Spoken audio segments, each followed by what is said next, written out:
Hi, you're watching Health in 2.0. I am Jessica DeMassa, and there is Matthew Holt. We're going to answer all of your questions about what's happening in health and technology in just 2 minutes.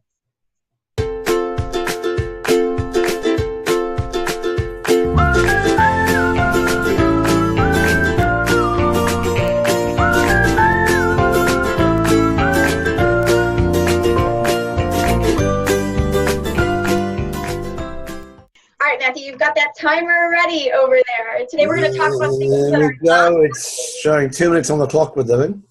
All right, we're talking today about things that are not happening and things that are about to happen. So this should be very exciting. You ready? Things that are not happening? Yeah, things that are not happening. Like most of my life. Keep going. Ready? Ready? 3, 2, 1. All right, the first thing that's not happening, Amazon has decided not to distribute pharmaceuticals to hospitals. Why does this matter? I think Christy Farr may have been sold a dummy here, as we say in the UK. She reported this on CNBC. Yeah, it's a complex problem to get into the hospital system. There's a whole bunch of people already playing in that game in terms of group purchasing organizations and hospitals doing their own types of things. But it's hard to imagine that they're going to leave this alone completely forever if they're serious about getting the healthcare because they know about supply chain. So I'm skeptical. Skeptical that they're not going to do it. Fantastic. Other things that are not happening. So Crunchbase is reporting that in that big Q1 in 2018, only 3% of venture funding went to solo female founder startups. Why are VCs so reluctant to invest in women? Doesn't make any sense. No, I'm sighing because it doesn't make any sense. If you talk to Lisa Sunan, they usually do better. If you talk to Lisa Sunan or some of the other leading female VCs, you know, all the data shows, and contact the guy from Shark Tank, Mr. Wonderful, says that his female-founded companies do better than the male ones.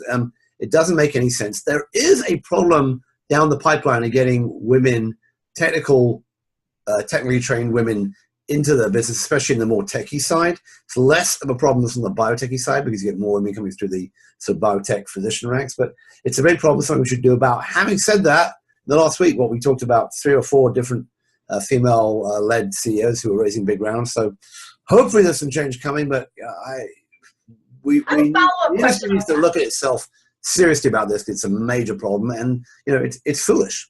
It is. I have a follow-up question here. Do you think that it's that female-run startups that the women are not going after these VC firms in the same way that men are when they're asking for money? I don't know if women, you know, the traditional stories about women holding themselves back and women having to think. That's the But I don't know if it's the women are holding themselves back and trying to be too perfect or whatever and being pushed out of the way by men. I think it's more just the sort of the general culture of people investing in what they see investing in people who are what they see, people who are like them, and aren't thinking enough about these other markets. And there are some, you know, female-only markets or female-led markets that are really underinvested in. But there's no clear rational explanation for this. Yeah, I totally agree. It makes absolutely no sense. We're going to dig into this more. Well, thank God that we had nothing else really to ask because the rest of the news was about things that had not happened yet. So we'll just have to pick up where we leave off here. I assume the rest of the shows from the next week will be on stuff that hasn't happened in the future or hasn't happened in the past. So maybe it'll happen by the time we get to it. So it's health in 2.00 in 2.00. How many episodes have you waited to drop that joke on me? Just made it up. Oh, sure. All right. Well, if you have your questions about things that have or have not yet happened here in health and technology, please send them in to us so that we can include them on the show and don't have to stretch for things. You can send them to me at Jess DeMassa on Twitter.